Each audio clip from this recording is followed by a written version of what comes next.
کی جا سکتی ہیں شروع میں. آئیے فرمائیے. السلام علیکم حضور. جو نسخہ تیار ہو چکا ہے گولیوں کی صورت میں، اس کی ایکسپائری ڈیٹ کیا ہے؟ وہ میں بتا دیا آپ کو کہ 100 سال بھی رہ سکتا ہے. ہاں 100 سال ہو گیا جو گولیوں کی صورت میں. اس کا ہی بتا رہا تھا گولیوں والا. گولیاں ایک دفعہ بن جائیں، کوئی بھی چیز ہومیوپیتھک پوٹینسی میں تبدیل ہو جائے تو وہ پھر ٹھیک اسی طرح رہتی ہے، اس میں کوئی تبدیلی نہیں ہوتی سوائے اس کے کہ کوئی بیچ میں اور چیزیں ڈال دی جائیں.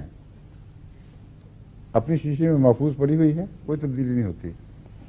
میں نے دیکھا ہے، میں نے جب شروع میں ہومیوپیتھک کا آغاز کیا تھا تو 10-15 سال بعد تک بھی پرانی دوائیں جو بنائیں اور استعمال نہیں کی، ضرورت بہت کم آتی ہے بعض دفعہ، تو جب ان کی ضرورت پیش آئی وہ دوائیں وہی دوائیں دیں، فرق پڑتا تھا اس کا اللہ کے فضل سے. سوائے اس کے کہ میں بعض دفعہ صحیح مرض کی تشخیص نہیں کر سکا، مگر دواؤں کا قصور نہیں نکلا.